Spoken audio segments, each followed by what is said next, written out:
Well, some people may say, isn't this something that is going on to a large degree in many classes, and isn't a teacher presentation or a lecture sometimes just more effective? First of all, of course, there are cultural differences.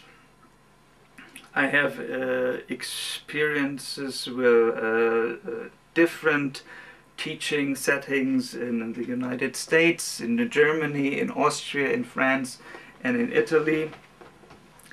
And the degree of interactivity in classrooms is culture bound. But still LDL, although Jean-Paul Martin and others have been trying to spread LDL all over the world, and Jean-Paul Martin has been doing that for nearly 30 years, it's still something that is rather local than global. We still need to convince more people that this is a good model, that it is an effective model. And now here comes the answer to your second question. The question was, aren't teacher presentations or isn't lecturing sometimes more effective? Exactly, that is the point, that we have to make a clear distinction between effect or effectivity and efficiency. What is the goal of my lesson? What is the intended effect of my lesson? And what are appropriate ways to achieve this goal in a rapid and comfortable way? This is the efficiency. And if your goal is to simply to simply give fact after fact to the learners, then lecturing might be a good way. And if your idea or your goal is to get something quickly through, a message, a tiny little message quickly through, then lecturing is also fine. LDL doesn't exclude presentations, yeah? But they should be restricted to a minimum, because we know that interactivity, the active exposure to a problem is more effective when you also want to give the learners a chance to train those competences and skills that are important in a knowledge-based society. And as I said, here we need not monologues, not dialogues, but polylogues. So everybody almost needs to be forced to say something, to suggest something, give a reason for his suggestion, and then have the others react. Could you repeat it again? I haven't understood. Could you put it in a more precise way? What is your reason for that? And so sometimes the dialogue and the polylogue is created, and a structured knowledge will come up at the end. Are LDL learners really better than other learners? Isn't LDL only good for the learner experts? I was also asking this question to myself, and I had the chance of teaching two optional courses, International Business English, at a high school in Germany. And I taught one group according to LDL, and the other one according to another interactive method that was teacher-centered. And then I had the students write a test, and they didn't know before that they would have to write a test. And then I compared the results, and we can say that neither were the teacher experts significantly better or worse than the non-experts in their specific topics, nor was the LDL group significantly better or worse than the other group.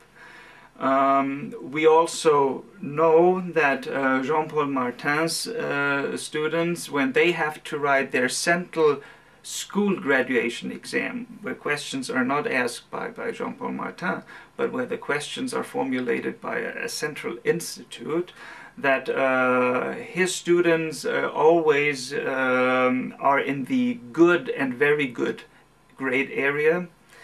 Also, when my students have to write their central university examination, so also an exam when not I formulate the questions, but where these questions are formulated by a central institution, that they all pass their exams, and the exam is not a very easy one.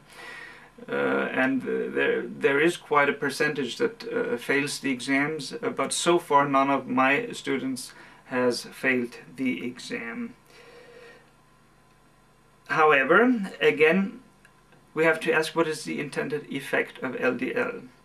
School exams do not test everything that is included in LDL as a goal.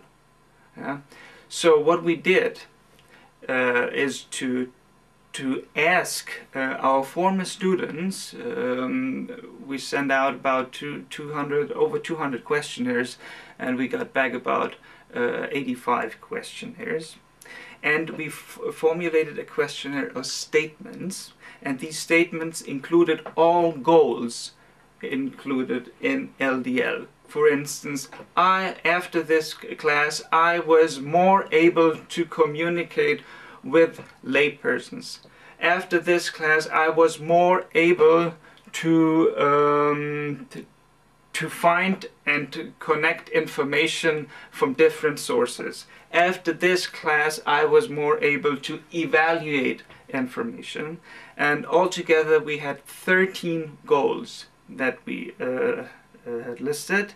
And the result was that all goals were seen as fulfilled, as realized by our informants. And we also asked whether they see any other method that would have been more efficient, not more effective, it would have been equally as effective, but more efficient, and no other method was considered more efficient by our informants. They said for some goals, other methods would have been equally efficient, but not more efficient.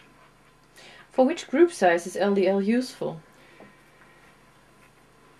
Well, I have had LDL classes. The smallest one was 6 participants, and the biggest one was 65 participants.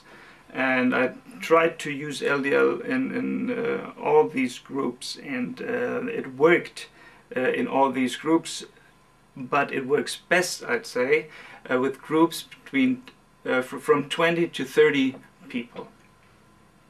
Also, by the way, LDL is not restricted, although it started as a method in foreign language teaching. It is not restricted to foreign language teaching. It can be used in any subject, and it can also be used at any age level. So I have experiences myself, not only with university students, but I've also taught at elementary school, and as I said, at a high school, and we can use LDL with all levels, all ages, all subjects.